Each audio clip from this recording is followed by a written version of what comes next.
함께 또 예배하는 분들을 좀 바라보시면서 인사하겠습니다. 범사에 감사합시다. 범사에 감사합시다. 우리가 잘 아는 대로 내일 모레는 이제 추석입니다. 뭐 중국에서는 중추절이라고 하는 우리 민족 최대의 명절이지 않겠습니까? 그래서 한가위만 같아라. 뭐 이렇게 이야기할 정도로 1년 중에 가장 행복한 명절 중에 하나가 추석입니다. 그런데 교회는 추수감사절 혹은 추수감사주일로 동일한 명절을 또 지키고 있는데요. 이 추수감사절이 시작된 유래는 우리가 아는 것처럼 그 1620년에 영국의 이제 청교도라고 하는 사람들이 종교의 자유를 찾고자 메이플라워 배를 타고 이제 미국으로 사실을 건너가게 됩니다. 어려운 가운데 이제 미국에 건너가서 제일 먼저 한 것은 이제 교회를 짓고 그 다음에 학교, 그 다음에 본인들이 살 집을 지을 정도로 이 하나님에 대한 신앙의 우선순위 그리고 교육에 대한 마음들을 가지고 이제 새롭게 시작한 사람들이 되었습니다. 그런데 이제 그 신대륙의 혹독한 추위와 또 뭐 풍토병과 같은 그런 질병으로 인해서 많은 사람들의 생명을 잃기도 했습니다. 그러면서 이듬해인 1621년 가을이 되지 않았겠습니까? 어렵고 힘들 가운데 뿌린 이제 어떤 씨앗들의 열매를 거두게 되는 추수의 계절이 오게 된 거예요. 그러다 보니까 그들의 정착을 도와주었던 인디언이라고 알려진 그 원주민들도 초청하게 되고 또 함께 이제 식사를 하면서 이제 기쁨의 잔치를 하게 되었죠. 그것이 이제 우리가 알고 있는 이제 추수감사절이라고 하는 명절로 자리매김하게 되었습니다. 어쨌든 우리도 동일한 이제 추석이 가까이 오는 상황 가운데 2021년 한 해를 뒤돌아보면서 여러분의 가정에서 특별히 감사할 내용이 무엇이 있습니까? 오늘 잠시 전하는 말씀을 통해 정말 올 한 해 하나님께서 우리에게 주신 감사의 아름다운 조건과 내용이 무엇인가 우리가 한번 생각해 보면 좋겠습니다. 특히 오늘 본문에 등장하는 이 기브온이라고 하는 족속이 있어요. 성경을 잘 이제 모르시는 분들은 기브온 족속하면 상당히 낯설 수 있는 표현인데요. 오늘 본문에 나오는 이제 주인공 족속입니다. 이 기브온에 살고 있는 주민들이 어떻게 하나님의 은혜를 경험하고 그 가운데 새롭게 발견한 감사의 내용들이 있습니다. 그래서 크게 말씀을 통해 세 가지 측면에서 이제 그런 부분들을 함께 나누고자 하는데요. 우리가 이제 9월 한 달 동안 여호수아서를 이렇게 나누고 있지 않습니까? 가나안의 정복 전쟁이 시작이 되었어요. 그런 이스라엘의 전쟁 가운데 이 가나안 주민들은 크게 세 가지 반응을 보이게 됩니다. 이 첫 번째 반응은 무엇이냐면 이 간담이 서늘해진 사람들이라고 하는 것처럼 이 이스라엘 백성들은 전쟁의 신 여호와가 함께한다. 뭐 이런 소문과 함께 그들의 이제 가나안 백성들 가운데에는 이제 사기가 저하된 이제 그런 표현들이 이제 기록이 되어 있고요. 두 번째는 어떤 반응을 보였냐면 자극을 받아 이제 대항하려는 사람들. 각 족속마다 믿고 있는 신들이 있으니까 당신들의 신이 센지 우리의 신이 센지 한번 붙어 봅시다. 왜냐하면 이제 전쟁이 일어나면 죽기 아니면 살기 아니겠습니까? 그래서 대항하여 대부분은 이제 전쟁을 하게 되었습니다. 이제 그리고 세 번째는 어떻게 됐냐면 이스라엘 사람들에게 이제 꾀를 낸 사람들입니다. 그러니까 신앙적으로 표현하면 지혜와 명철이 있었던 이제 사람들.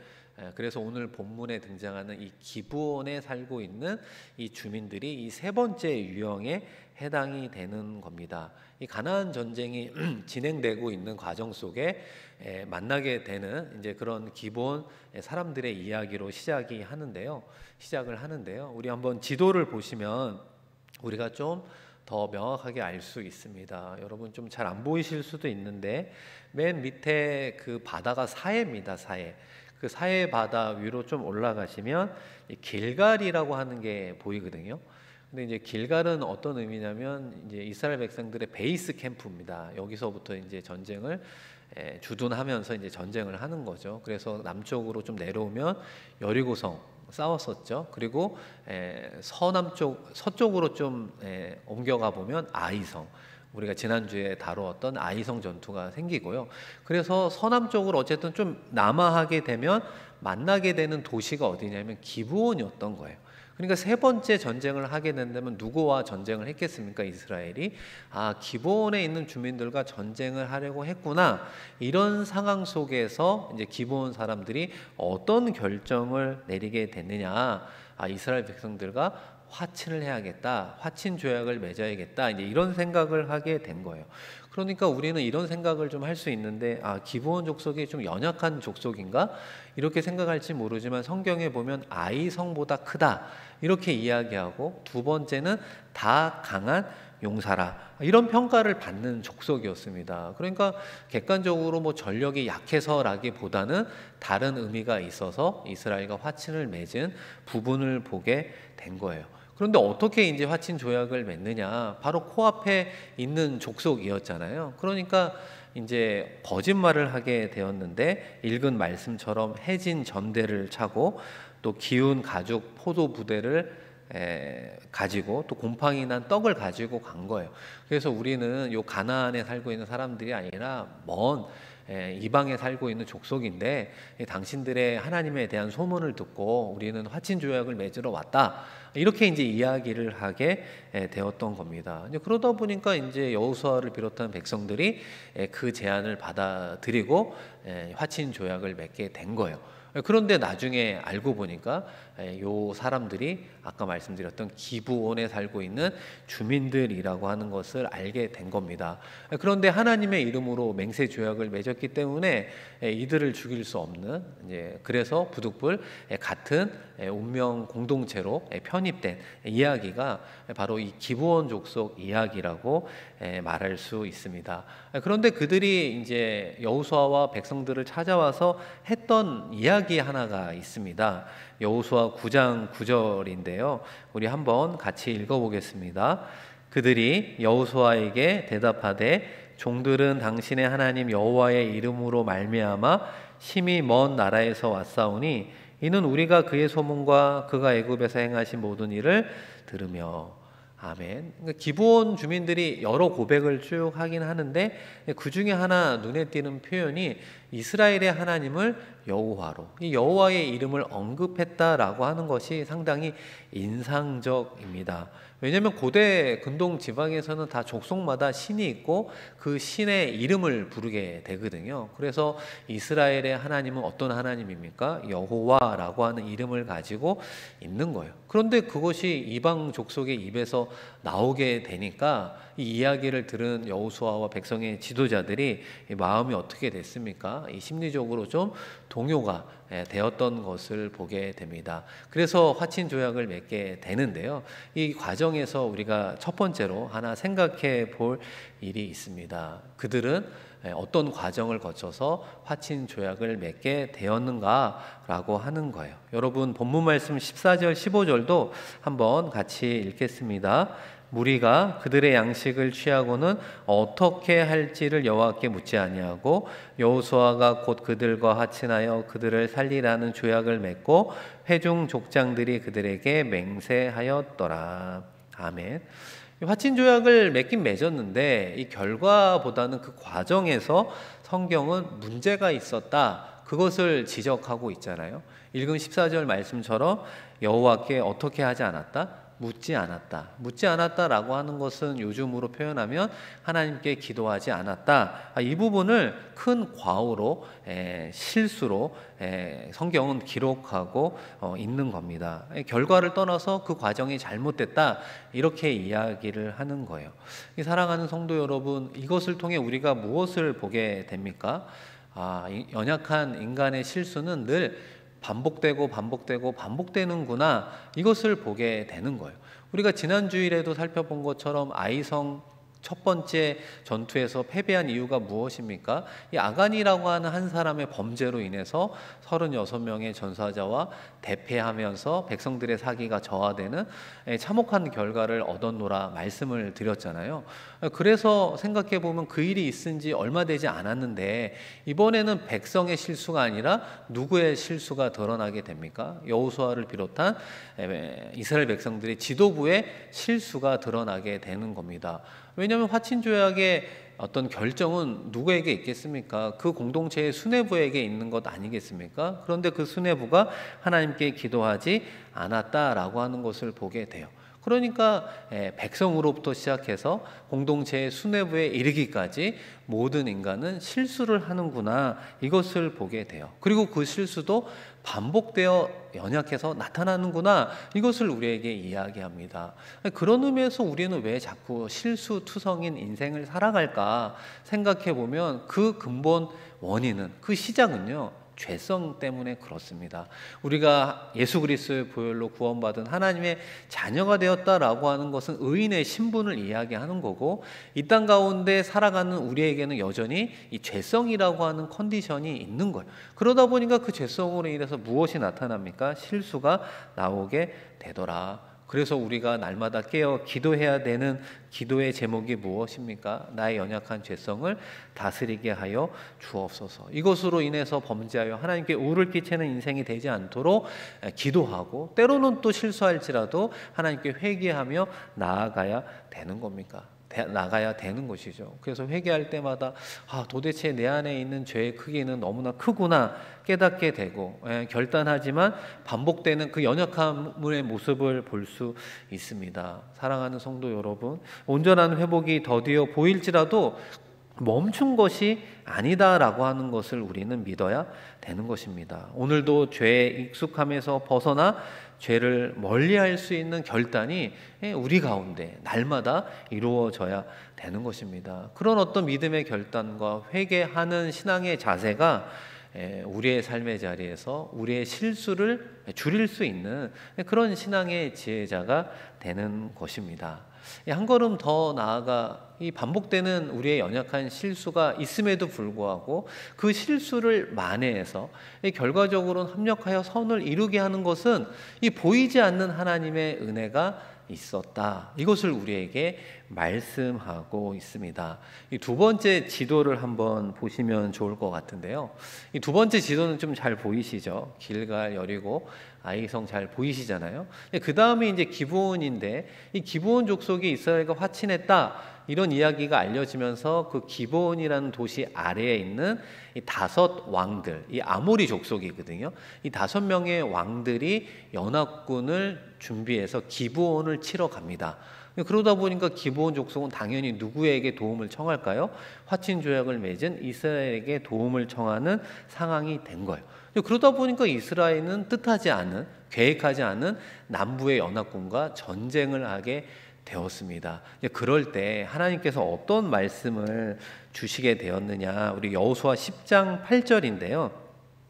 우리 한번 같이 읽어보겠습니다. 그때 여호와께서 여호수아에게 이르시되 그들을 두려워하지 말라. 내가 그들을 내 손에 넘겨 주었으니 그들 중에서 한 사람도 너를 당할 자 없으리라 하신지라. 아멘. 그러니까 이스라엘 입장에서는 지도부의 실수로 인해서 사실은 이 남부의 연합군과 싸우게 된 거잖아요.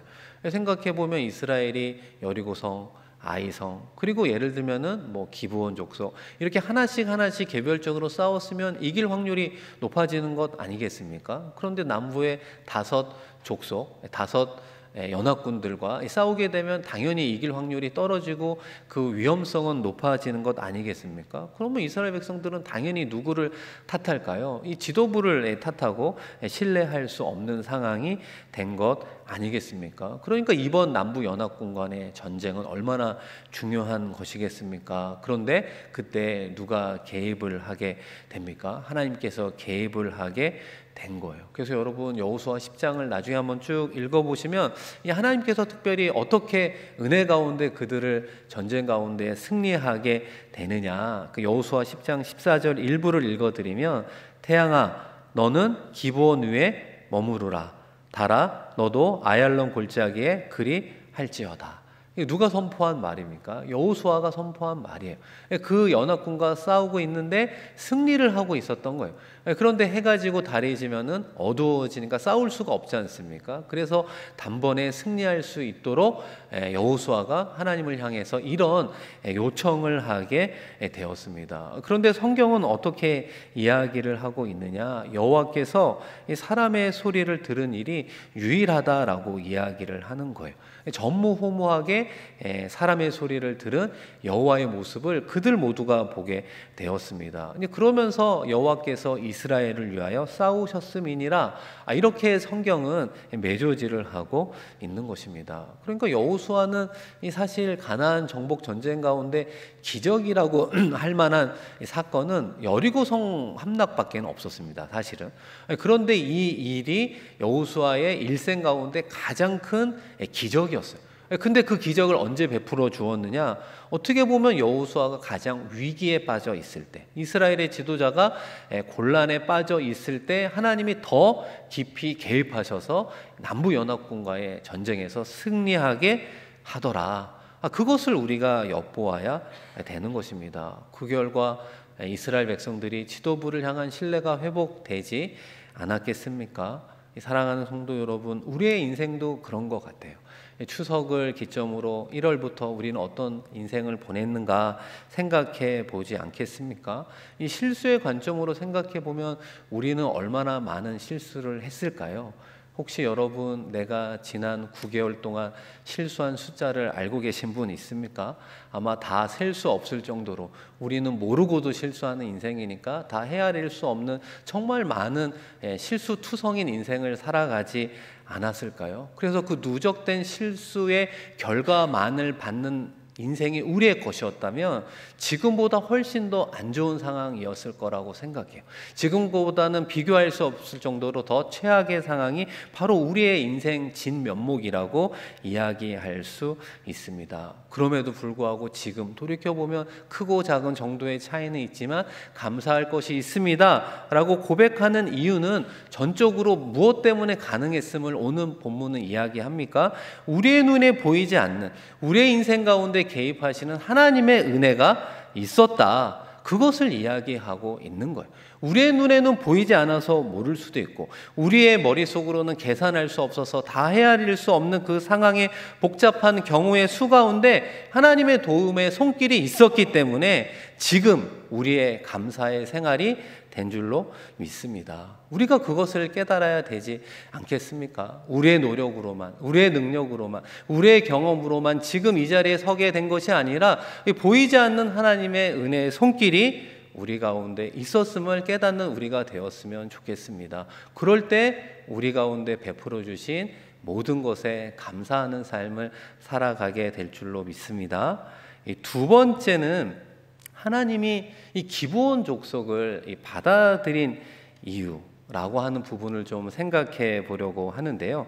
여러분, 여호수아 9장 24절에서 26절 말씀입니다. 그들이 여호수아에게 대답하여 이르되 당신의 하나님 여호와께서 그의 종 모세에게 명령하사 이 땅을 다 당신들에게 주고 이 땅의 모든 주민을 당신들 앞에서 멸하라 하신 것이 당신의 종들에게 분명히 들림으로 당신들로 말미암아 우리의 목숨을 잃을까 심히 두려워하여 이같이 하였나이다. 보소서, 이제 우리가 당신의 손에 있으니 당신의 의향에 좋고 옳은 대로 우리에게 행하소서 한지라. 여호수아가 곧 그대로 그들에게 행하여 그들을 이스라엘 자손의 손에서 건져서 죽이기 못하게 하니라. 아멘. 이 기브온 족속이 일종의 거짓말을 하게 된 이유 두 가지를 이야기합니다. 첫 번째는 우리가 이제 가나안 족속 중에 일부인 히위 족속이라고 이야기하면 언약을 맺지 않을 거다 생각했기 때문이라고 이야기를 하고, 이 두 번째는 하나님이 가나안 족속을 다 멸하라 이런 명령을 주시고 여러분들이 그 일을 하고 있었기 때문에 우리가 결과적으로 목숨을 잃을까 두려웠다라고 이야기를 합니다.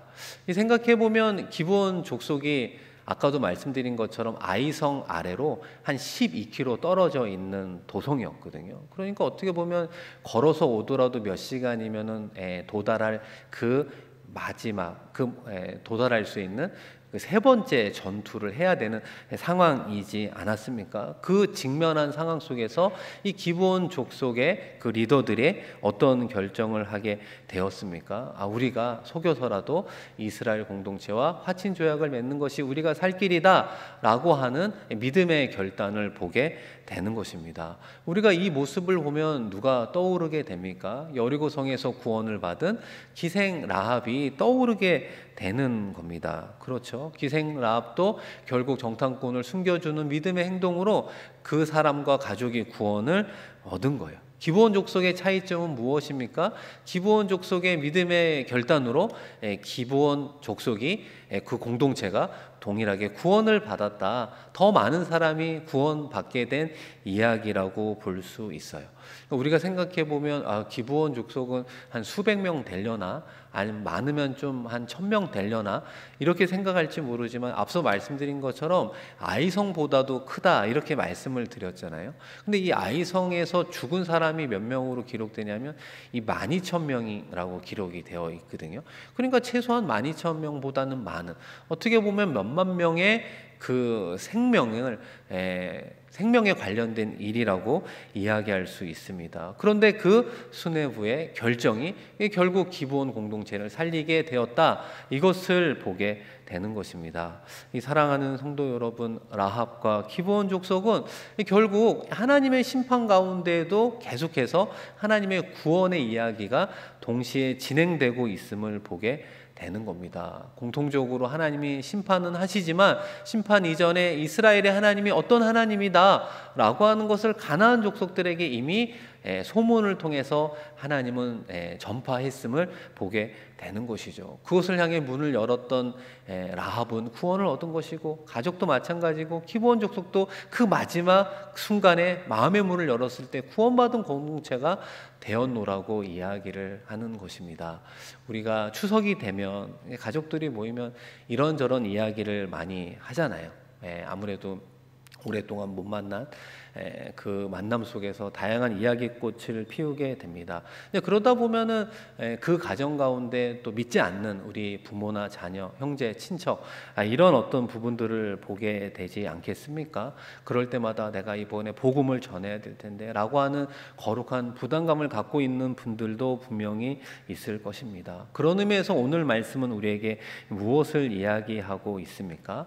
아직 살아있다면 끝난 것은 아니다라고 하는 것입니다. 마지막 그 순간에도 돌이킬 수 있다. 성경은 계속해서 늘 마지막 순간까지 기다려 주시는 하나님을 보게 되는 겁니다. 기브온 족속도 이 마지막 전투가 될 뻔한 그 순간에 돌이킴으로 인해서 심판과 사망의 공동체가 아니라 구원의 공동체, 생명의 공동체로 바뀌게 되었음을 보게 되는 것이죠. 동일하게 여러분의 가족들을 향해서도 주님께서 마음의 문을 두들기고 있다라고 하는 것을 우리가 믿기를 바랍니다. 그래서 이번 추석 때 혹시라도 가족들을 만나게 되고 그 가운데 믿지 않는 분들이 있다면 기도하는 가운데 담대하게 주의 복음을 전하는 계기가 되었으면 좋겠습니다. 온 가족이요, 예수 그리스도의 복음으로 구원받는 하나님의 축복의 공동체가 되기를 축복합니다. 이 마지막 세 번째로, 이 기브온 족속은 그 화친 조약을 맺은 이후에 어떤 인생을 살아간 족속들이 되었을까 우리가 생각해 보면 좋겠습니다. 여호수아 9장 27절에 보면 그날의 여호수아가 그들을 여호와께 택하신 곳에서 회중을 위하여 여호와의 제단을 위하여 나무를 패며 물을 깃는 자들로 삼았더니 오늘까지 이르니라. 이 화친 조약을 맺었는데 알고 보니까 거짓으로 판명되어 여호수아가 기브온 족속들에게 성전 일을 돕는 사람들로 살아라. 그러니까 어떻게 보면 종의 신분으로 살아가라고 이야기를 합니다. 어떻게 보면 육체 노동과 같은 허드렛 일이라고 이야기할 수 있어요. 그런데 기브온 족속들이 그것을 다 받아들이게 됩니다. 나무를 베고 물 깃는, 하나님의 성전을 돕는 일을 하면서 살겠노라고 받아들이면서 같은 공동체가 되었던 것입니다. 그런데 또 생각해 보면 비록 허드렛 일일 수는 있지만 그래도 하나님의 제사를 돕는 일이잖아요. 하나님을 예배하는 예배하는 가장 중요한 일에 큰 도움을 주는 인생들을 살아가게 되었던 것입니다. 그런데 나중에 어떻게 됩니까? 이 기브온이라고 하는 아까 그 도시가 이스라엘의 12지파에는 어느 지파에 소속이 되냐면 이 베냐민 지파에 소속이 되고요. 또 우리 레위인들이 머무는 성읍이 이스라엘에 48개가 있는데 그 중에 또 하나의 성읍이 또 기브온에 있게 되었습니다. 그러니까 어떻게 보면은 하나님의 성전을 돕는 일에 구조적으로 지리적으로 잘할 수 있도록 편성되었음을 보게 되는 거예요. 그래서 일정 시간이 흘렀습니다. 다윗과 솔로몬의 시대가 되었을 때 어떤 일이 벌어지게 됩니까? 여러분, 어린 왕 솔로몬이 1,000번제를 드리고 지혜를 얻게 되잖아요. 근데 그 1,000번제를 드렸던 큰 산당이 있던 곳이 어디였냐면 바로 기브온이었다라고 하는 거예요. 그러니까 왜 솔로몬이 기브온을 가게 됐냐면 기브온에 큰 산당이 있기 때문이다, 이렇게 말씀하고 있습니다. 그러니까 예루살렘 주변에 산당들이 많이 있을 수 있잖아요. 그런데도 기브온에서 하나님을 예배하는 모임의 규모가 가장 크더라, 이렇게 이야기를 하는 거죠. 그 일에 누가 일조하고 있었습니까? 이 기브온 족속의 후손들이 계속해서 그 일을 성실하게 했을 때 계속해서 그곳에 하나님의 임재와 축복이 임했음을 보게 되는 것이죠. 그것으로만 그친 것이 아니라 시간이 흘러서 남유다가 바벨론에 멸망하게 되잖아요. 그때 여러분, 바벨론으로 함께 포로로 끌려간 사람이 바로 이 기브온 족속 후손들입니다. 인간적으로 보면 의리 있고 책임 있는 모습으로 보이잖아요. 그리고 나중에 70년이 지나서 이제 포로들이 귀환을 할 때 에스라가 이제 포로 귀환으로 돌아오게 될 때 이제 레위 사람들을 모집하게 되었는데 이 바벨론에서는 모집을 할 수가 없었던 겁니다. 이미 잡을 얻고 막 이러다 보니까 내가 뭐하러 또 남유다로 돌아가느냐, 그래서 몇 사람을 구하지 못했거든요. 근데 그 중에 누가 따라오게 되냐면 느디님 사람 220명이 따라오게 되는데 이 느디님 사람이 바로 이 기브온 족속의 후손들로 알려졌음을 보게 되는 것이죠. 그러니까 우리가 무엇을 하나 알 수 있느냐, 이 당시 기브온 족속의 이 결단 하나가, 이 믿음 어린 결단 하나가 대대손손 이 후손들이 계속해서 이 하나님의 성전을 돕는 일에 쓰임을 받았구나라고 하는 것을 보게 됩니다. 그런 의미에서 우리가 속한 공동체가 있잖아요. 가정의 공동체, 때로는 구역 공동체, 부서 공동체, 여러분이 섬기는 교회 학교 공동체, 교회 공동체라고, 또 일하는 일터의 공동체, 이 공동체의 결단 하나가 그들의 운명을 바꿀 수 있음을 우리는 깨달아야 되는 것입니다. 특별히 믿음 어린 결단 하나가 그들의 인생을 사망과 화에서 생명과 복으로 바뀌었음을 우리가 기억해야 되는 겁니다. 그런 의미에서 우리는 영적으로 이 기브온 족속과 같다고 말할 수 있어요. 하나님으로부터 멀리 떨어져 있는 그들과 우리도 사실 같은 사람들 아니었습니까? 그런데 우리도 예수 그리스도의 십자가, 그 하나님의 은혜로 우리 역시 하나님 가까이 살게 된 하나님의 자녀가 되지 않았습니까? 예수 그리스도의 십자가를 통해서 하나님과 가까워진 우리가 되었다라고 하는 것이죠. 그렇다면 이제 우리도 시선을 어디로 바라보아야 하겠습니까? 여전히 주님께로 가까이 나아오지 못한 우리의 또 다른 기브온 족속들이 있다는 것이죠. 가깝게는 우리의 가족으로부터, 가깝게는 우리의 이웃으로부터, 가깝게는 우리가 살아가고 있는 이곳에서 만나는 사람들 중에 영적으로 주님께로 찾아오지 못한 기브온 족속들이 있음을 기억하고 우리도 그들에게 주의 복음을 전하는 복음의 전도자로 살아가야 될 줄로 믿습니다. 사랑하는 성도 여러분, 추석을 통해 추수의 계절 가운데 풍성한 열매가 있는 가정도 있고, 때로는 내세우지 못하는 그런 열매가 좀 없어서 아쉬워하는 가정도 있을 수 있습니다. 그런데 중요한 것은 주님께서 우리 모두를 향해 이렇게 이야기를 하는 거예요. 올 한 해 참 잘하고 있다, 수고했다라고 말씀해 주고 있습니다. 제가 얼마 전에 TV 프로를 하나 보게 되었는데요. 그 프로그램에 이제 어떤 일반 이제 상담사가 나와서 함께한 연예인들과 이제 대화하는 이제 모습이 담겨져 있었어요. 그래서 그 상담사가 연예인들에게 뭘 물어보았냐면, 요즘에 여러분은 어떤 말을 듣고 싶어 하냐고 이제 이런 질문을 하게 됐어요. 그러니까 어떤 사람은 사랑한다, 사랑의 이야기를 듣고 싶어 하는 분도 있고, 네가 하고 싶은 거 해, 이런 이야기를 듣고 싶다고 말하는 분도 있고, 또 대부분은 어떤 이야기를 했냐면 너 잘하고 있어 라고 하는 격려와 칭찬의 그 말을 기대하고 있었노라고 이야기를 하는 거예요. 그러니까 우리가 보기에는 연예인들 참 유명하고 톱스타라고 이야기할 수 있지만, 정글과 같은 이 경쟁 사회 속에서 살아가려고 애쓰고 있는 그런 어떤 경쟁의 소용돌이에만 있을 뿐이지, 그 누가 진심으로 찾아와서 잘하고 있다고 이렇게 말 한마디 건네는 그런 부분들이 별로 없었음을 보게 된다고 고백을 하고 있습니다. 사랑하는 성도 여러분, 추석을 통해 우리가 가족과 만났을 때 남편이 아내에게, 또 아내가 남편에게, 우리 또 자녀들에게 이런 말들을 좀 나누었으면 좋겠어요. 올 한 해 잘하고 있어, 수고 많았어, 참 훌륭해, 너무 멋져 라고 하는 그런 덕담들이 우리 가운데 이루어졌으면 좋겠습니다. 가족뿐만 아니라 우리 구역 안에서도 구역장으로 섬기는 분들의 수고가 얼마나 큽니까?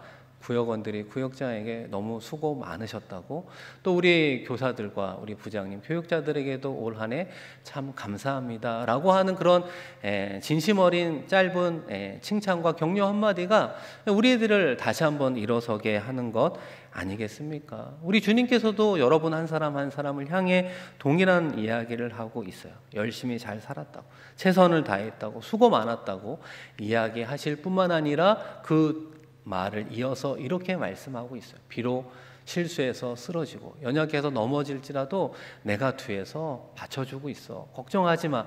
실수할 때 내가 만회해 줄게. 쓰러질 때 내가 도움의 손길을 내밀어 줄게. 아무런 걱정하지 말고 남은 인생도 나와 함께 나아가자. 주님께서 말씀하시는 그 음성이 우리의 마음속에 들려지기를 소망합니다. 실수투성인 우리의 인생이 어떻게 그래도 멋진 인생이 될 수 있겠습니까? 주님이 함께하고 있기 때문이라고 하는 것을 다시 한번 깨닫고 그 은혜를 감사하는 우리가 되었으면 좋겠습니다.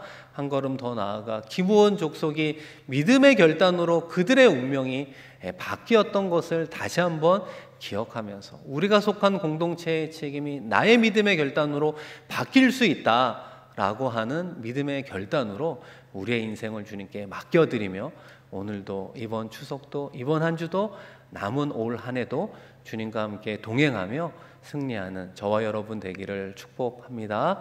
우리 이 시간 말씀을 기억하며 함께 기도하겠습니다. 한 해를 뒤돌아보면서 하나님께서 우리에게 주신 감사의 조건, 감사의 내용이 무엇이 있는가 우리가 한번 생각해 보면 좋겠습니다. 아울러 또 말씀처럼 내가 큰 실수하거나 넘어지거나 정말 큰 어려움에 빠졌을 때도 한번 생각해 보면 좋겠습니다.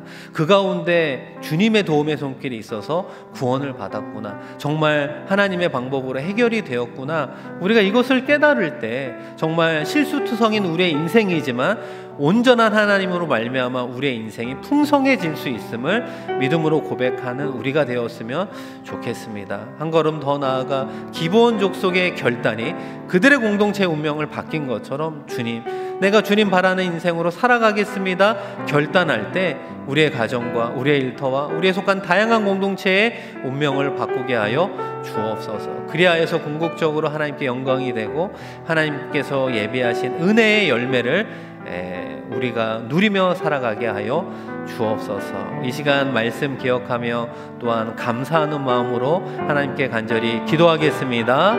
하나님 아버지, 이 시간 우리에게 추수감사주의를 허락하시고 한 해를 뒤돌아보게 하시니 고맙고 감사합니다. 벌써 시간이 이렇게 흘러서 추수의 계절이 되었는데, 때로는 주님 앞에, 때로는 사람들 앞에 보일 것 없는 열매 없음에 부족하고 손이 부끄러워질 수도 있습니다. 그러나 우리가 믿음으로 살아갔다면 말씀으로 씨앗 하고 그 씨앗을 하나님께서 자라게 하고 하나님의 때에 분명히 연글게 할 것을 믿습니다. 지금은 아닐 수 있지만 궁극적으로 열매 맺는 인생, 풍성한 인생이 우리의 인생임을 고백하며 나아가게 하여 주시옵소서. 돌이켜보면 수많은 실수와 수많은 연약함 속에 넘어진 인생일 수 있지만 아버지 하나님의 도움으로 말미암아 풍성한 인생을 살아가게 되는 줄로 믿습니다. 올 한 해도 주님의 은혜를 통해 풍성한 삶이었노라고 깨달으며 고백하는 우리 모두가 되게 하여 주시옵소서. 우리가 속한 가정 공동체, 우리의 아내와 우리의 남편과 우리의 자녀들에게, 우리의 신앙의 지체들에게 수고했다고, 잘했다고, 너무나 멋지다고 우리의 입술로 격려하며 칭찬하며 도울 수 있는 우리 모두가 되게 하여 주셔서 한 배를 탄 신앙의 공동체로서 험한 광야와 같은 인생길 승리하며 나아가게 하여 주시옵소서. 다시 한번 주님 앞에 우리의 모든 공동체를 올려드릴 수 있는 믿음의 결단으로 우리의 운명의 공동체가 화와 사망과 아버지 하나님 그런 결과가 아니라 복과 생명과 그 풍성한 삶을 누릴 수 있도록 역사하여 주시고, 우리 한 사람 한 사람을 통해 우리의 가정과 공동체에 하나님의 복이 들어오는 복음의 통로, 축복의 통로의 삶을 살아갈 수 있도록 역사하여 주시옵소서. 오 아버지 하나님, 주님 바라보고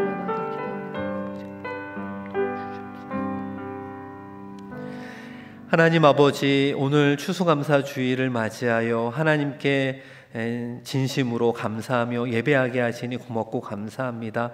한 해를 뒤돌아보면서 실수투성인 우리의 인생 가운데에도 정말 감사할 수 있는 크고 작은 일들을 허락해 주신 것 뒤돌아보면 하나님의 전적인 은혜였음을 고백하는 우리 모두가 되게 하여 주시옵소서. 아버지 하나님, 그 은혜를 기억하며 우리의 가정공동체, 우리의 일터공동체, 우리가 속한 다양한 공동체와 싱가포르 한인교회 공동체 하나님께 올려드리오니 하나님 기뻐 받아주시고 하나님께서 그 공동체를 책임져 주시고 가장 선하게 인도하여 주시옵소서. 그 믿음의 결단으로 하루하루 살아갈 수 있는 우리 모두가 되게 하여 주옵소서. 내일 모레면 추석 명절입니다. 식구들과 만나고 연락하는 기쁨의 교제가 이루어지는 가운데 혹시라도 우리의 가족과 친척 가운데 예수 그리스도의 복음을 알지 못하는 이들이 있다면 기도하는 가운데 그분들에게 담대하게 복음을 증거하게 하여 주시고 복음을 통해서 온 가족이 구원 얻을 수 있는 놀라운 축복이